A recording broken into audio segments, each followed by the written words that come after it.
Wel, os ydw, croeso i'r oedfa heno, dyn nhw fel Emyr. Ni'n croesawu chi, os chi'n ymweld gyda ni. Gwyddwch chi teimlo'n gytrefol gyda ni, os ydych chi'n cael paned ar y diwedd. Wedyn cyddiadau yr wythnos wedi bod ar y sgrin y cwrgweddi nos Fawrth, ond nid fan hyn, felly pidwch y dod i'r adeilad fan hyn, a fydd e ddim byd ar Zoom chwaith, felly grwpiau tai sydd yr wythnos yma nos Fawrth. Ac yna, wedi Mercher, paned y sgwrs yn hi Nia Brown, a bydd Gwydion yn siarad fyna, ac yna nos Iau bydd Wyn ar Zoom yn trafod emynau, ac yn y clybiau wedyn fel arfer nos Wener, bod hi'n ddiwedd yr hanner tymor, gwyliau yn dechrau Sadwrn, mi fydd yna clybiau, bydd y clybiau yn digwydd nos Wener yma. Wedyn mae'r dysgwyr yn cwrdd yn hyb Rhybeina, bore dydd Sadwrn, a wedyn sy'n atgoffa chi fel oedd Rodri'n sôn bore yma, casgad y mis gyfer gwaith Wycliffe, y gwaith cyfieithu y Beibl i ieithoedd niferus. Felly yna ni ddarparu mwy o wybodaeth yn ystod y mis. Felly dyna y coeddiadau, jyst yn bellach mlaen wedyn dechrau mis Mawrth bydd cwrdd-aelodau ar yr ail o fis Mawrth ar y dydd Sadwrn ac Oedfa Gwilddewi ar y trydydd. Ewch i ni wyddio.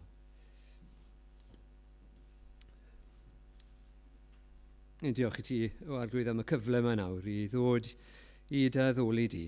Ac yn i'n gweddio, byddwn ni wir yn gallu dweud yn onest, mae dyma yw'n ein dyfyrwch ni, bod ni ddim jyst yn teimlo rhyw ddyletsrwydd y chyfrifoldeb i fod yma, bod ni wir eisiau dy ganmol di, bod ni eisiau codi i ganu, bod ni eisiau darllen dair di yn ofalus ac cymryd eiriau di o ddifri, ac ni yn gweddio arglwydd. Byddwn ni yn elwa o fod yma heno, pan byddwn ni yn mynd o yma, beth bynnag sydd ar yn meddyliau ni, felly yn bod ni heno ar nos Sul yn dechrau meddwl am fore di hun ac yr hyn sydd o'n blaen ni, helpa ni arglwydd i roi ein sylw i gyd arna ti, i ddarllen ac i wrando, ac ni'n gweddio y bydden y groeso i deiriau di yn ein calonnau ni, a trwy'r ysbryd glân, y bydde yr hyn ni'n dod ato nawr, ni'n meddwl am yr hanes am Joseph a'i frodyr, ac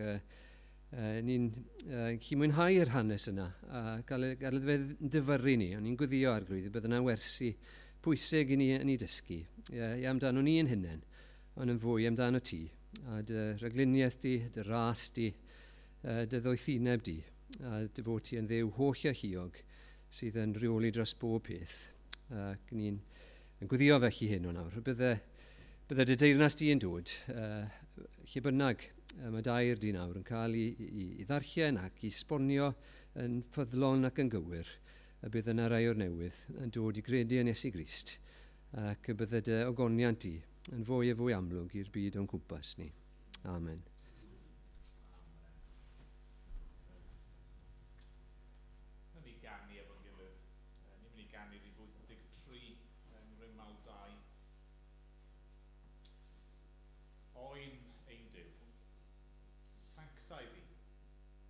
Iesu Grist, fab y dyn, hoeliwyd ef yn fy lle ar groes. Mwyn i mi yn eog un, rofi y gwaed sydd eto yn glanhau, yn iachau, yn maddau, mae'n anaddeiad, heno mae i'w gael trwy'r arglwydd Iesu Grist. Diolch iddyn nhw'n ei sefyll i ganu mawl dyn gyfer. Amen.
Genesis. A heno i ni wedi cyrraedd y bennod ola yn gorffen y llyfr yma.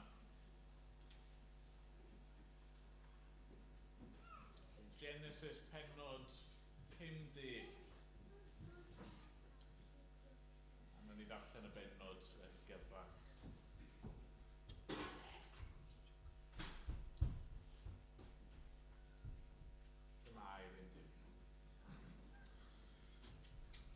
Yna fe taflodd Joseph ei hun ar gorff ei dad, ac wylio a'i gusanu. Gorchmynodd Joseph i'w weision, y meddygon, eneinio ei dad. Bu'r meddygon yn eneinio Israel dros 20 diwrnod, sef yr amser angenrheidiol i eneinio. A galarodd yr eithtiaid amdano am 70 diwrnod. Pan ddaeth y dyddiau i alaru amdano i ben, dywedodd Joseph wrth deulu Pharo, os cefais unrhyw ffafr yn eich golwg, siaradwch drosof wrth Pharo, a dywedwch, gwnaeth fy nhad i mi gymryd llw. Dywedodd, rwyf yn marw ac rwyf i'n claddu yn y bedd a dorais i mi fy hun yng Ngwlad Canan. A nawr gad i mi fynd i fyny i gladdu fy nhad. Yna fydd o fy nôl. Atebodd Pharo, dos i fyny i gladdu dy dad, fel y gwnaeth i ti dyngu. Felly aeth Joseph i fyny i gladdu ei dad, a chydag ef aeth holl weision Pharo, henuriaid ei di, a holl henuriaid gwlad yr Aifft, holl di Joseph, a'i frodyr, a thi ei dad. Dim ond yr ai bychain, a'r defaid a'r gwartheg a adawsant yng Ngwlad Gosen. Aeth i fyny gydag ef gerbydau a marchogion, llu mawr ohonynt. Wedi iddynt gyrraedd llawr dyrnu atad, sydd y tu draw i'r Iorddonen, gwnaethant yno alarnad uchel a chwerw iawn. Galarnadodd Joseph am ei dad am 7 diwrnod. Pan welodd y Cananeaid, preswylwyr y wlad, y galar ar lawr dyrniatad, dywedasant, dyma alar mawr gan yr Eithtiaid. Felly enwyd y lle y tu draw i'r Iorddonen yn Abel Mizraim. A gwnaeth ei feibion i Jacob fel yr oedd wedi gorchymyn iddynt. Oherwydd daeth ei feibion ag ef i wlad Canan, a'i gladdu ym maes Machpela i'r dwyrain o Mamre. Yn yr ogof a brynodd Abraham gyda'r maes gan Effron yr Hethiad i gael hawl bedd. Ac wedi iddo gladdu ei dad, dychwelodd Joseph i'r Aifft gyda'i frodyr, a phawb oedd wedi mynd i fyny gydag ef i gladdu ei dad. Wedi marw ei tad, daeth ofn ar frodyr Joseph. A dywedasant, falle bydd Joseph yn ein cysau ni, ac yn talu nôl yr holl ddrwg a wnaethom iddo. A deithant at Joseph a dweud, rhoddodd dy dad o'r chymyn fel hyn cyn marw. Dywedwch wrth Joseph, maddau yn awr ddrygioni a phechod dy frodyr, oherwydd gwnaethant ddrwg i ti. Yn awr, maddau ddrygioni gweision Duw dy dad. Wylodd Joseph wrth iddynt siarad ag ef. Yna daeth ei frodyr a syrthio o'i flaen a dweud, rydym yn weision i ti. Ond dywedodd Joseph wrthynt, peidiwch ag ofni. A wyf fi yn lle Duw? Yr oeddech chwi yn bwriadu drwg yn fy erbyn. Ond trodd Duw y bwriad yn ddaioni. Mwyn gwneud yr hyn a welir heddiw, cadw'n fyw llawer o bobl. Felly peidiwch ag ofni. Fe'ch cynhaliaf chwi a chrai bach. a chysurodd hwy, a siarad yn dyner wrthynt. Arhosodd Joseph a theulu ei dad yn yr Aifft. Bu Joseph fyw am 110 o flynyddoedd, a gwelodd blant Effraim hyd y drydedd genhedlaeth. Ar luniau Joseph hefyd y meithwyd plant Machir fab Manasse. Yna dwedodd Joseph wrth ei frodyr, roedd fy marw. Ond mae Duw yn sicr o ymweld â chwi a'ch dwyn i fyny o'r wlad hon i'r wlad a addawodd trwy lw i Abraham, Isaac a Jacob. Ac wnaeth Joseph i feibion Israel dyngu llw.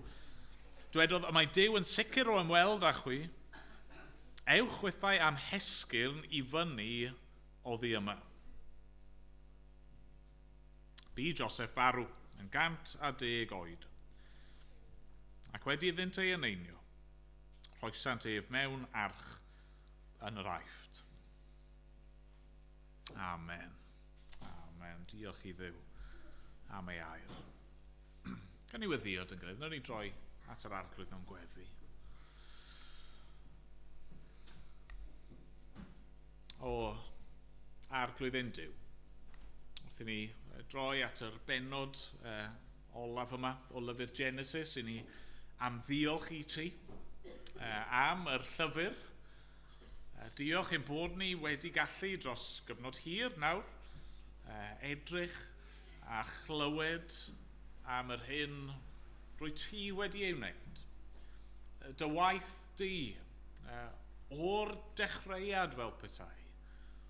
A ni'n diolch, arglwydd, bod ni wedi clywed amdana ti yn creu y bydysawd a amdana ti yn creu pobl. Ac amdana ti yn dod yn agos at dy bobl bod nhw wedi gwrthryfela. Ei bod nhw wedi troi cefn arna ti, dy fod ti o'r cychwyn fel petai wedi addo trefnu ffordd i achub ac i faddau. A dad, ni'n diolch wrth i ni fod wedi dilyn yr hanes cam wrth gam, cenhedlaeth i genhedlaeth arglwydd, wrth i ni glywed am dy ymwneud di a phobl, ac yn arbennig dy addewidion a dy gyfamod di gydag Abram, ac yna Isaac a Jacob ac ymlaen nawr fan hyn. Ni'n diolch i ti bod ni wedi cael ein atgoffa dro ar ôl tro ar ôl tro o dy fawredd di, o dy gymeriad di, o dy ffyddlondeb di, dy sofraniaeth di, arglwydd, bod ti yn reoli dros y cwbl, o dy gariad di. A dad, ni'n diolch hefyd am yr holl bethau ni wedi dysgu, nid yn unig amdana ti, ond amdano ni'n hunan, ac am ein hangen, ac am bechod, ac am y byd yma, ac am yr arglwydd Iesu. Ni'n diolch fod y llyfr yma, fel y Beibl i gyd, yn canu amdano fe, yn pwyntio ni at y Meseia, y Gwaredwr. Ac arglwydd, wrth i ni ddod i'r benod ola yma, ni'n diolch bod yr un peth yn wir eto.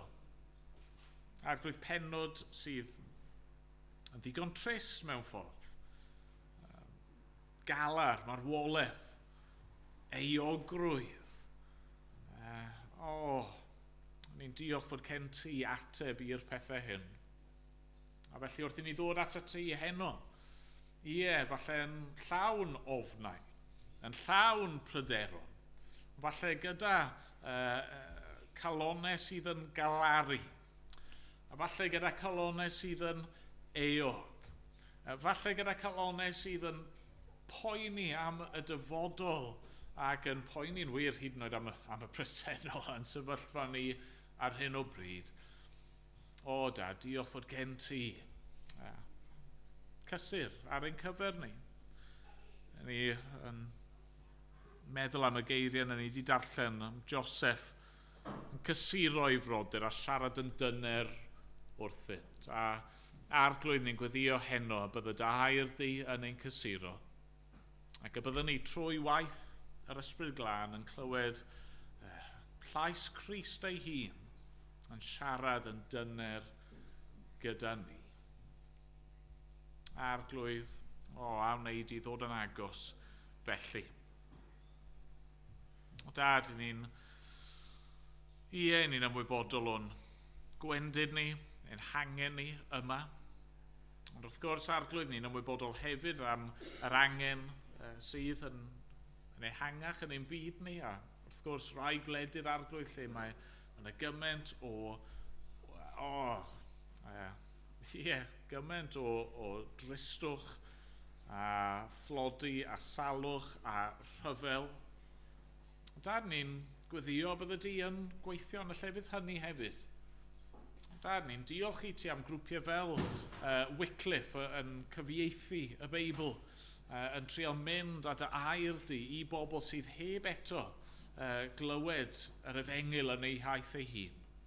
A ni'n gweddio bydde di'n llwyddo'r gwaith yna ac yn llwyddo pob un wrth saint di yn y byd, lle bynnag ti wedi i gosod nhw ac arglwydd ni'n cyflwyno'r cenhadon hynny sydd i galw i fynd, i adael i cartre nhw a mynd i rhywle newydd i gyflwyno y newyddion da. Ni'n gweddio dy lwyddiant di os gweli di fod yn dda. Ni'n gweddio a bydde di yn achub. Ni'n gofyn a bydde ni'n clywed am waith mawr, grymus, dy law di yn achub. Dad, ni'n gweddio'r pethau hyn yn awr, nid ei mwyn ni, ond dy fwyn di. Mwyn dy enw mawr di dy hun. Dad, gogonedda dy fab, os gweli di fod yn dda. A mae'n bod ni'n gofyn yn enw yr arglwydd Iesu. Amen. Amen.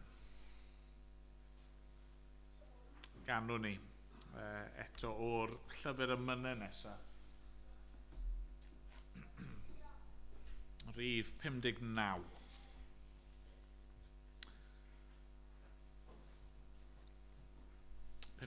Ragluniaeth fawr yn ef.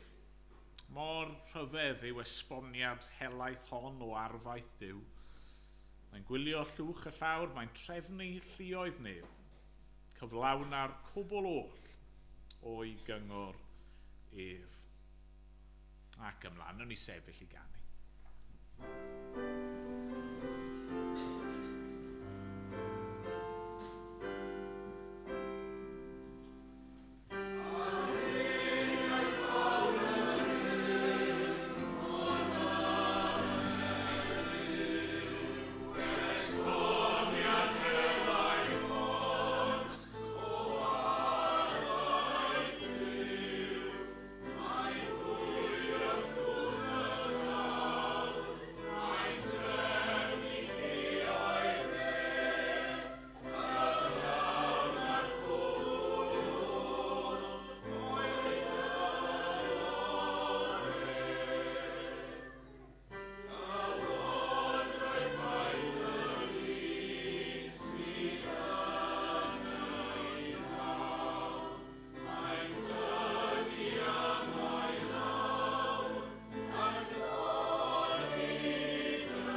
Ni wedi cyrraedd diwedd llyfr Genesis. Mae wedi bod yn tipyn o marathon. Ond ni wedi cyrraedd diwedd. Falle fe'n taro chi bod y diwedd chydig bach yn... Wel, sa eisiau gweud anti-climax, ond mae'n abrupt yn dydy. Mae'n annisgwyl. Falle ddim yn gorffen, so byddwch chi'n disgwyl llyfr mor hir i orffen. Ond mewn ffordd, mae hynny'n fwriadol yn dydy. Achos ni ddim fod i just darllen llyfr Genesis ar ei phen ei hun, mae llyfr Genesis yn naturiol yn arwain i fewn i'r llyfr nesaf, llyfr Exodus ac ymlaen. Mae'r llyfrau cyntaf yma, 5 llyfr cyntaf'r Beibl, 5 llyfr Moses. Maen nhw yno yn perthyn ac i fod gyda i gilydd. Ond ni wedi dod yn bell. Mae rai ohonoch chi'n gwybod, ar ddechrau neu ar ddiwedd cyfres, fi'n eitha hoffi darllen y llyfr i gyd. Pan mae hynny'n ymarferol bosib, a fi ddim yn mynd i wneud hynny heno. Gweud y gwir, mae hyd yn oed recap sydyn tu hwnt i ni. Ond bydd e'n helpu ni gofio lle wnaethon ni ddechrau fwy na lai. Lle wnaethon ni ddechrau? Wel, wrth gwrs, efo Duw yn creu bydysawd, creu byd, creu pobl, creu gardd. Duw a dyn mewn cymdeithas perffaith gyda'i gilydd. Ac yna wrth gwrs, fwy na lai'n syth yn fuan iawn yn yr hanes, mae gennych chi y cwymp. A reswm pam fi'n meddwl bydd e'n helpu ni gofio hynny yw achos mae'r pethau fyddwn ni'n ystyried heno yn codi yr un themau welon ni nôl yn Genesis pennod 3. Chi'n cofio Genesis 3 yma, Adda ac Efa, maen nhw wedi gwrthryfelan erbyn Duw. Maen nhw wedi ymddwyn yn ddrwg, y drygioni cyntaf ymhlith pobl te. Ac be maen nhw'n gwneud? Beth yw ymateb nhw? Maen nhw'n redeg yn dyn nhw.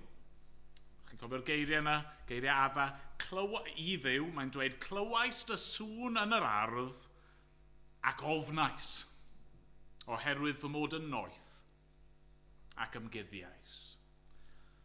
Mae yna ofn, mae yna eogrwydd, mae yna gywilydd, mae yna guddio yn digwydd. A'r cwestiynau yna sydd wedi codi reit o Genesis 3 felly, os modd cael maddeuant? Os na ffordd yn ôl i berthynas cywir? Os na ryw ffordd mae Duw yn mynd i allu adfer y sefyllfa ac yn wir hyd yn oed yn mynd i ddod a daioni allan o sefyllfa ddrwg. Fan hyn, Genesis 50. Mae Joseph mewn ffordd hyfryd iawn yn tawelu ofnau ei frodyr. Ac yn hynny o beth mae unwaith eto, fel ni wedi gweld droi, ond mae'n gweithredu fel cysgod o yr arglwydd Iesu Grist. A felly fy ngweddi i heno yw trwy y bennod yma bydd Crist ei hun yn tawelu ein hofnau ni. Y byddwn ni, beth bynnag yw sefyllfa'n calon ni ar hyn o bryd, os y'n ni'n llawn eogrwydd ac yn chwilio am faddeuant, byddwn ni'n ymwybodol bod ei'n cynnig maddeuant. Os y'n ni ar hyn o bryd yn ofnus ac mae'n sefyllfa ni yn drychinebus a ni ddim yn gwybod beth sy'n mynd i ddigwydd, mi'n gweddion o'n i glywed i lais e'n dweud, mae'n iawn. Mae'n iawn i fi yn gallu dod a daioni hyd yn oed i sefyllfaoedd trychinebus. Felly 2 bwynt sydd yn ei heno. 2 bwynt yn gysylltiedig. Pwynt cyntaf yw hyn. Maddeuant sydd ddim yn troi nôl. Maddeuant sydd ddim yn troi nôl. Wythnos diwetha, nathon ni glywed am Jacob yn marw. Yn do. A falle bod e ddim yn annisgwyl wedyn fod y brodyr Joseph yn dechrau ofni. Maen nhw'n dechrau poeni. Be sy'n mynd i ddigwydd nawr? Maen nhw chydig bach fel y plant hynny, chi'n gweld nhw weithiau, falle yn y dosbarth, maen nhw'n bihafio tra bod yr athro yn yr athrawes yna, a falle jyst yn dawel bach yn profocio achos maen nhw'n gwybod o fi'n saff, bydd yr person ddim yn dial arno fi tra bod yr athro yma, a wedyn mae'r athro yn gadael y stafell a bod panic. O, beth sy'n mynd i ddigwydd nawr? Rhywbeth fel yna sydd dyn ni fan hyn yn dyfa. Mae Jacob wedi marw, mae y tad oedd falle mewn un ysgrifennu hamddiffyn nhw wedi mynd, a mae'r brodyr yn dechrau panico. Efallai bydd Joseph yn ein casau ni ac yn talu nôl yr holl ddrwg a wnaethom iddo. Ar ôl yr holl flynyddoedd sydd wedi pasio, mae'r euogrwydd yna dal i fod yno yn dydy, yn ei poeni nhw. Mae Joseph fel petai e wedi maddau. Ond ydy e'n mynd i droi nôl nawr? Ydy e'n mynd i newid ei feddwl? A felly maen nhw'n dod yn dydyn nhw at Joseph, maen nhw'n dod efo y neges yma. Dy ddim yn hollol glir, a ydy nhw'n dweud y gwir, a oedd Jacob wir wedi roi'r neges yma cyn marw. Falle bod e wedi, mae pobl yn anghytuno. Ond ta waith, maen nhw'n dod at Joseph, a nhw'n dweud, oedd dad eisiau ti wybod hyn, maddau dy frodyr. Be byddwch chi'n disgwyl i Joseph i wneud? Y gwir yw, sdim cofnod clir gyda ni, oes e, o Joseph yn maddau. Mae'n cael ei awgrymu, falle byddwch chi'n cofio nôl yn Genesis 45. Adnod 4. Meddai Joseph wrth ei frodyr, dewch yn nes ataf. Wedi nesau dwedodd, mae fi yw eich brawd Joseph, a werthwyd gennych i'r aifft. Nawr peidiwch â chyffroi na bod yn ddig wrthych eich hunain, am i'ch wi fy ngwerthu i'r lle hwn. Oherwydd anfonodd Duw fi o'ch blaen, mwyn diogelu bywyd. Bu newyn drwy'r wlad y 2 flynedd hyn, a bydd eto 5 mlynedd heb aredig na medi. Anfonodd Duw fi o'ch blaen i sicrhau hil i chwi ar y ddaear, ac i gadw'n fyw o'ch plith nifer mawr o waredigion. Felly nid chwi, ond Duw am hanfonodd yma, am gwneud fel tad i Pharo, ac yn arglwydd ar ei holl dylwyth a llywodraethwr dros holl wlad yr aifft. Hynny yw, mae Joseph yn cydnabod, nawn ni ddod at hyn, mae'n cydnabod bod cynllun gan Dduw yn hyn i gyd. Dwi ddim falle'n glir di dweud fi'n maddau. Mae di awgrymu hynny, mae di cysuro nhw, mae di cysanu nhw, mae di bwydo nhw a darparu ar eu cyfer nhw. Ond fan hyn nawr mae'r brodyr yn poeni. Maen nhw'n ofni. Maen nhw'n dod at Joseph ac yn dweud mae angen i ti faddau. A beth yw ymateb Joseph? Wylodd. Wylodd Joseph wrth iddy'n siarad ag ef. Pam bod Joseph yn crio fyna? Wel, fi'n credu mae'n crio achos i amheuaeth nhw. Siwr gallwch chi feddwl y byddwn ni'n neud unrhyw beth gwahanol? Siwr gallwch chi feddwl y byddwn ni'n troi yn ôl ac yn dial arnoch chi?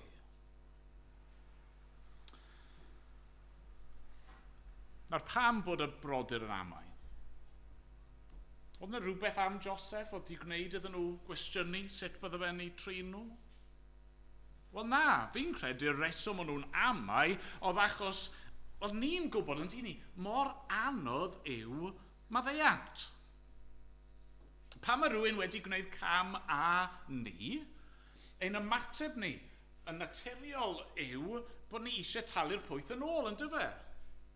Os mae rhywun wedi gwneud rhywbeth drwg i chi eisiau gwneud rhywbeth drwg iddyn nhw. A fi siŵr bod ni gyd i bod yn y sefyllfa yna lle falle ni wedi maddau, neu di dweud wrth rhywun fi'n maddau ti, a falle bod amser hir yn pasio, ond wedyn mae'n gyfle bach i ddial.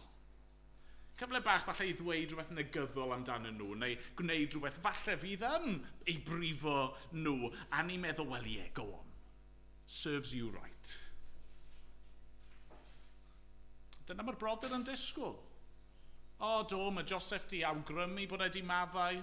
Do, mae Joseph di bod yn trin ni'n garedig tra bod dad yn fyw. Ond nawr bod di mynd, mae e'n debygol o droi arno ni.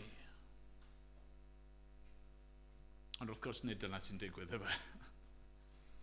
A fan hyn, unwaith eto, mae Joseph yn gweithredu fel cysgod o yr arglwydd Iesu Grist. Mae ei ymddygiadau yn wirioneddol ddiwiol. Achos mae Joseph yn hyn fel yr arglwydd yn maddau heb droi yn ôl. Mae'n maddau a dwi ddim yn newid ei feddwl. Chi'n gweld hynny mewn ffordd yn geiriau Joseph ei hun. Mae'n dweud peidiwch â gofni a wy fi yn lle Duw. Mae fel petai'n dweud wrth y brodyr, nid fi chi angen poeni amdano fe. Na, mae dial neu cosbi yn perthyn i'r arglwydd. O, mae eisiau chi i edifarhau, mae eisiau chi i droi at Dduw, ond fi'n barod i adael pethau yn ei ddwylo fe. Mae Duw wedi trefnu ffordd i faddau. Na'r newyddion da sydd gennym ni heno, dyfe. Mae Duw wedi trefnu ffordd i ddelio gyda pechod Eden. Mae Duw wedi trefnu ffordd i ddelio gyda ein pechod personol ni. Mae wedi trefnu hynny trwy yr arglwydd Iesu Grist. Trwy ddioddefaint a marwolaeth Crist. Mae'r ddyled wedi ei thalu. Mae eisiau chi wybod hynny heno. Os ych chi yn poeni am eich pechod chi, os ych chi yn eog, os ych chi'n teimlo rhyw gywilydd, mae yna faddeuant. Un ffordd sydd, un lle sydd i ddod am faddeuant, sef at yr arglwydd Iesu Grist. A mae wedi dweud, os dewch chi ato fi, yn edifarhau ac yn credu yno fi, fydd maddeuant, llwyr a llawn. Weithiau ni gallu amau hynny. Chi byth yn amau hynny? Chi byth yn ymddwyn fel y brodyr yma? O ie, fi'n gwybod mae Iesu wedi gweud bydd e'n derbyn fi. Ond. O, fi'n gwybod bod y Beibl yn dweud os yw fy mhechod i yn goch fel sgarlad bydden nhw cyn wyned ar eira, ond falle ddim i fi mae'r geiriau hynny. Falle bod chi'n gwybod mae'r Beibl yn dweud bydd e'n symud ein pechod ni mor bell oddi wrthon ni ac mae'r dwyrain o'r gorllewin, ond, hang on, dwi'n ddim falle yn sôn amdano fi a fy mywyd i a beth am y ffordd i fi di byw a'r pethau fi di gwneud. Falle'r tro yma bydd Duw yn rhoi lan arno fi. Falle y tro yma bydd e di cael digon arno fi. Falle bod fi di mynd un cam yn rhy bell. Na.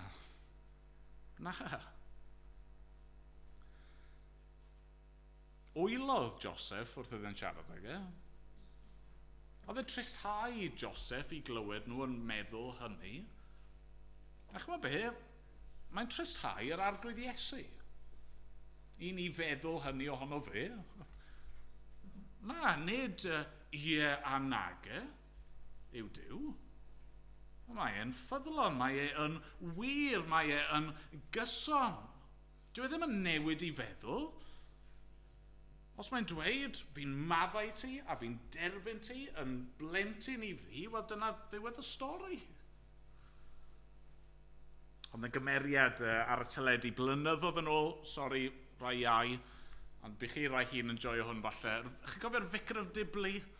Y comedi Vicar of Dibley. Ond yna un cymeriad yn y pentre bach gwledig yma o'r enw Jim. Jim ddim yn gweud lot, ond beth oedd e'n neud oedd hyn, oedd e'n dechrau ateb cwestiwn fel hyn, no, yes. A chymod, byddai fe'n dechrau'r ateb, oedd pobl yn meddwl bod e'n dweud na, wedyn reit ar y diwedd, y twist yna o hyd, yes.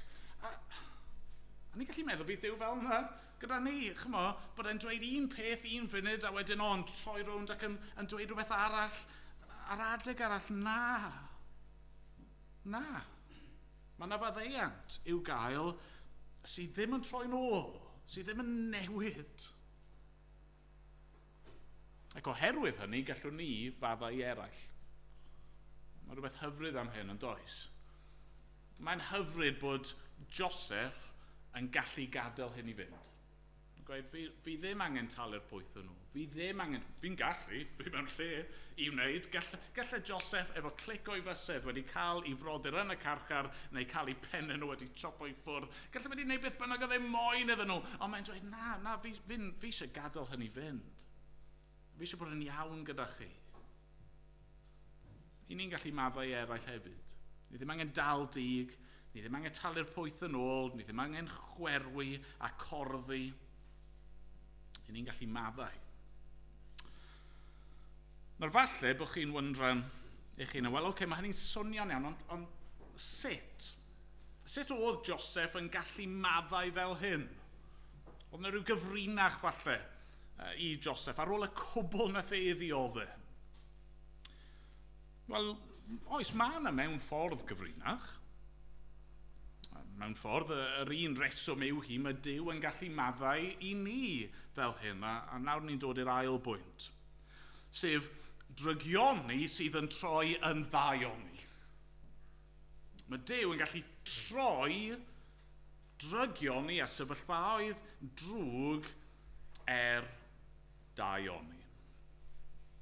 Mae geiriau Joseph yn mynd i ddod yn enwog iawn, a mae'n amlwg pam yn dydy. Adnod 19, peidiwch ag ofni, a wyf fi yn lle Duw, roedd eich chwi yn bwriadu drwg yn fy erbyn.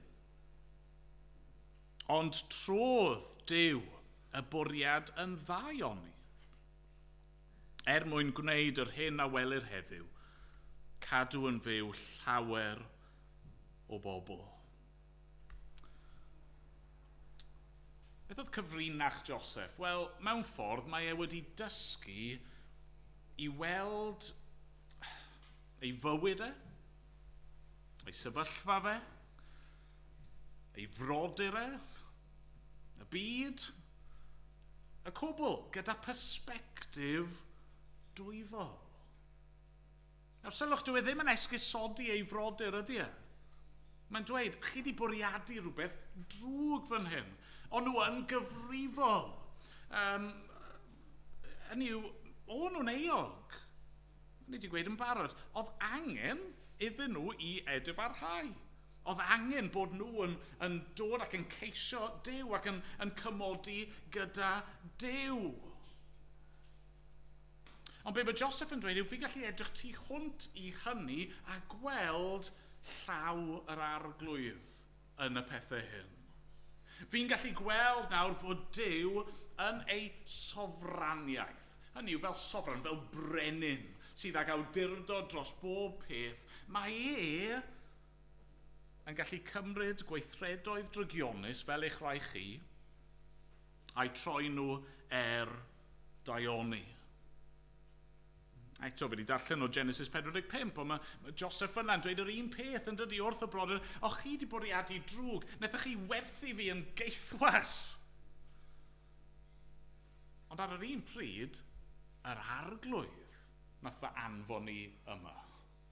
Oedd gan yr arglwydd gynllun yn hyn i gyd. Mae wedi fy nghodi i yma yn yr aifft mwyn diogelu bywydau.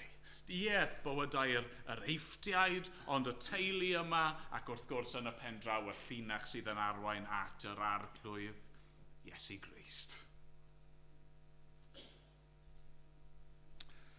Persbectif dwyfol, chi'n gweld? Mae'n anodd i ddeall, mae'n amhosibl a dweud y gwir. A chi'n gwybod bod rhywbeth yn anodd i ddeall pan mae Cristnogion yn dechrau defnyddio geiriau hir i ddisgrifio'r peth. A felly, fe ni defnyddio un yn barod, sofraniaeth. Nethon ni ganu'n gynt am ragluniaeth. Hynny yw bod Duw yn rhaglunio rhywbeth, yn cynllunio ymlaen llaw ac yn darparu ar gyfer yr hyn fydd yn digwydd. Ni'n defnyddio geiriau fel pen arglwyddiaeth. Fel fi'n gweud, chi'n gallu gweld os mae'n gymleth i ddeall rhywbeth, ni jyst yn defnyddio geiriau posh i drio i cuddio bod ni ddim yn deall y peth yn iawn, ond dyma'r pwynt yn dyfa. Heb dynnu ffwrdd oddi wrth cyfrifoldeb dynol, i ni fel pobl yn gyfrifol am ein gweithredoedd, ni'n gyfrifol am ein drygioni, ni'n gallu sefyll yn euog fel y brodyr yma, ac eto mae Duw ei hun yn gweithio, ac yn cyd-drefnu, ac yn cyd-lynu, ac yn dod â'i fwriadau fe i ben. Mae'r Beibl yn llawn enghreifftiau o hyn. Falle mae stori Joseph yw'r enghraifft gorau yn yr Hen Testament. Nid dyna'r enghraifft gorau i gyd, efe, wrth gwrs. Yr enghraifft orau yw Crist a'i groes. Pwy oedd yn gyfrifol am groeshoelio yr arglwydd Iesu? Judas? Nath Phrydychia? Ie. Y prif offeiriaid a'r ysgrifenyddion, yr awdurdodau crefyddol yna, nath trefnu i'w arestio fe a'i roi ar brawf ac i gyhuddo fe o beth. Wel, ie, o'n nhw'n gyfrifol. Herod a Peilat? Ie. Y diafol a'r pwerau ysbrydol drygionus oedd eisiau i ladd a cael gwared ar y Meseia? Ie. I gyd yn gyfrifol. Ond pwy nath drefnu y groes? Pwy nath drefnu fod Duw y mab yn dod i'r byd, yn cymryd cnawd, ac yna roi'r bywyd perffaith yna yn aberth ar groes?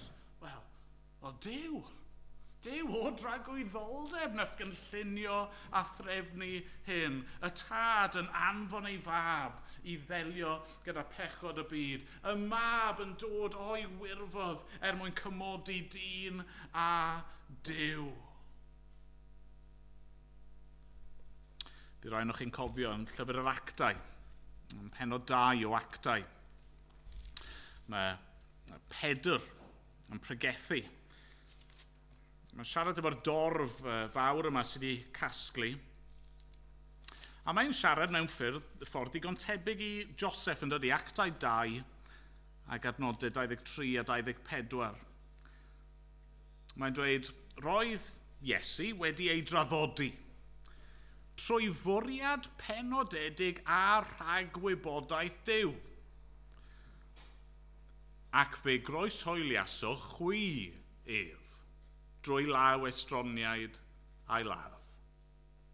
Ond cyfododd Duw ef gan ei ryddhau o wewyr angau, oherwydd nid oedd dichon i angau ei ddal yn ei afael. Pwy oedd ar waith y marwolaeth yr arglwydd Iesu Grist? Wel, i drygioni pobl. Ein pechod ni nath anfon Crist i'r groes, ond Duw yn anfon y mab i farw mwyn achub. Dyma sut mae Duw yn gallu maddau.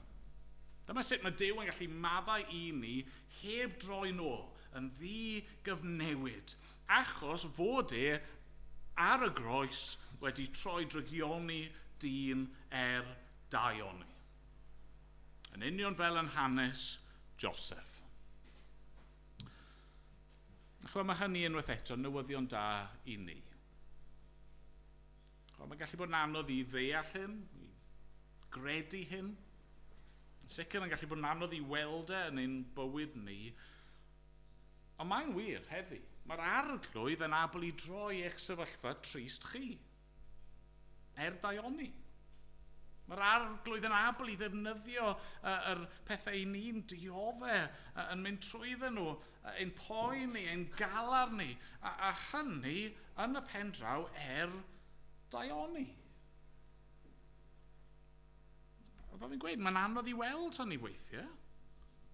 Falle nhw'n ni ddim gweld ffrwyth hynny yn ein hamser ni. Mae hwnna'n rhan o gadw'r persbectif dwyfol.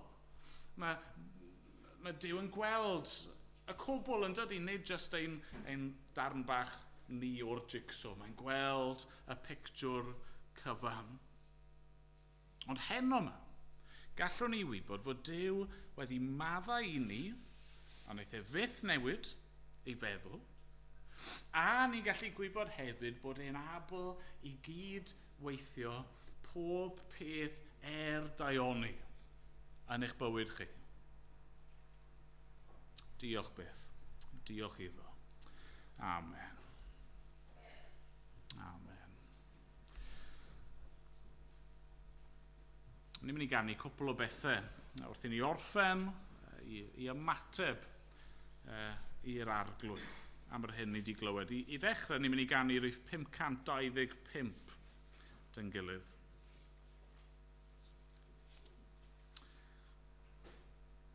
Pimp. Wrth flaen o ddiw, rwy'n dyfod gan sefyll o hir bell. Pechadur yw fy enw, ni feddaf enw gwyll. Mae'r ennill ola'n dweud, mi glywais gynt fod Iesu. A fod ei felly yn awr yn derbyn publicanwr a phechaduriaid mawr.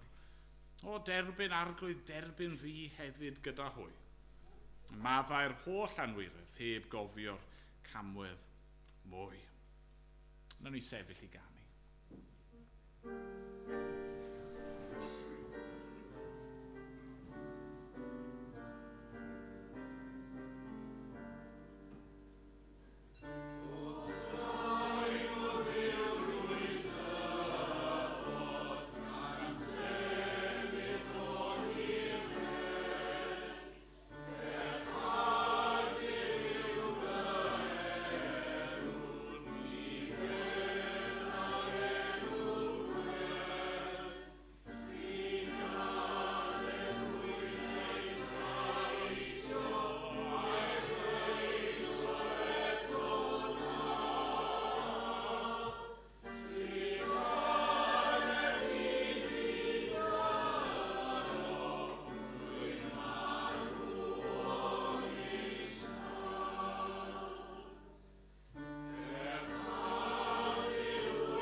Eisiau cymryd ychydig o amser nawr i ymateb i ti ar hyn i ni wedi weld yn dy air di.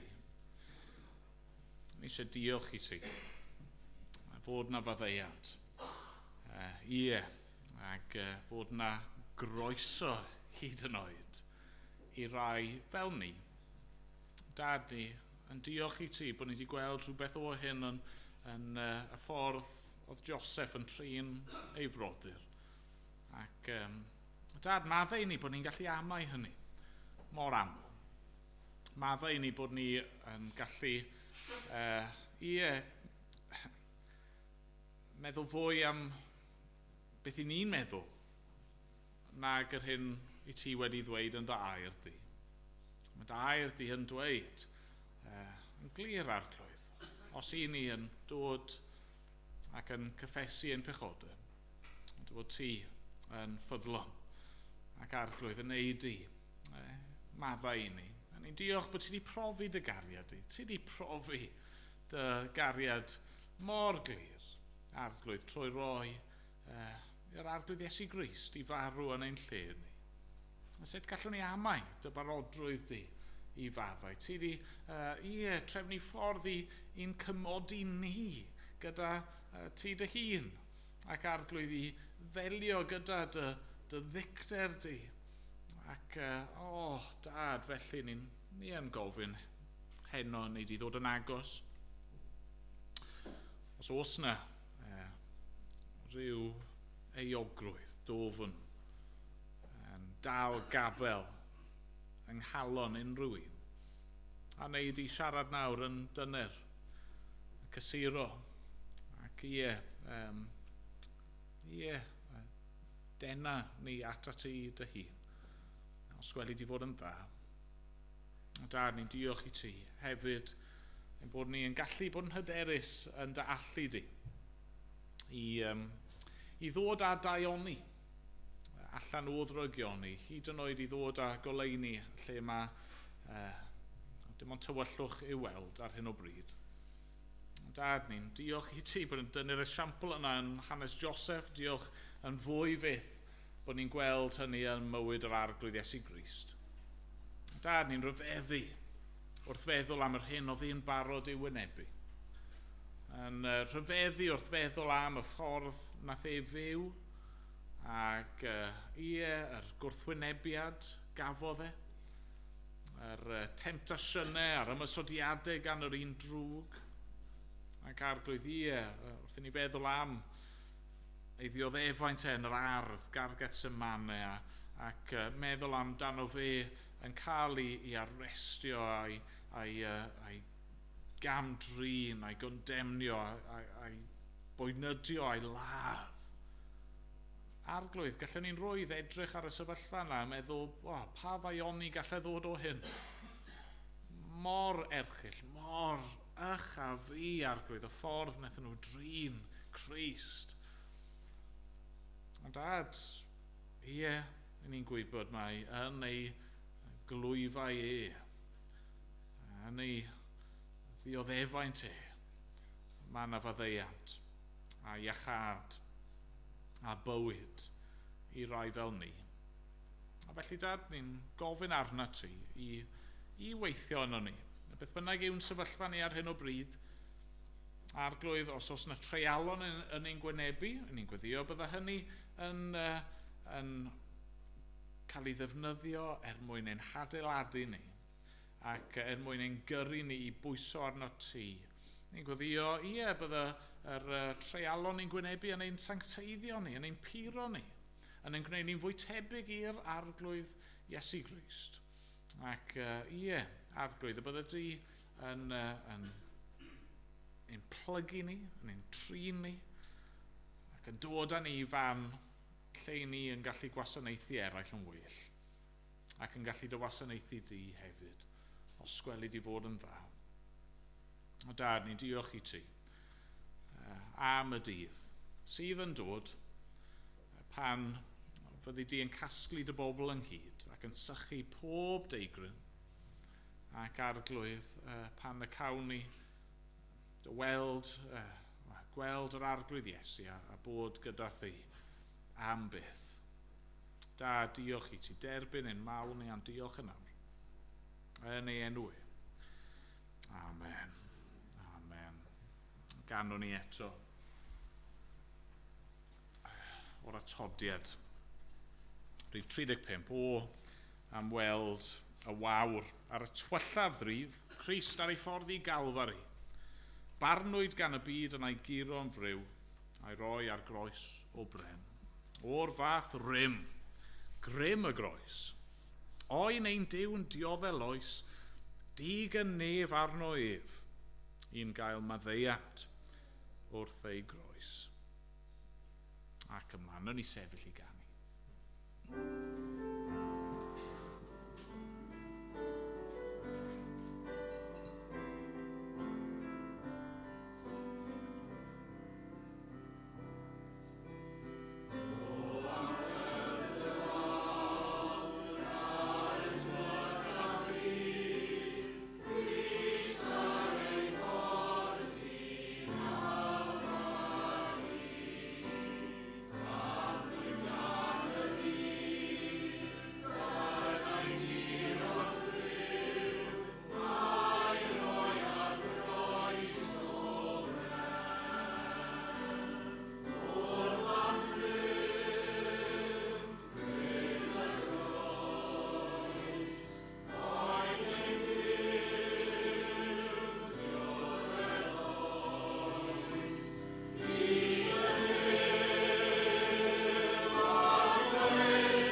yfed i ras ein hardwydd Iesu Grist. A chariad Duw a chymdeithas yr ysbryd glân fod gyda pob un ohono ni, o'r awr hon ac hyd byth. Amen.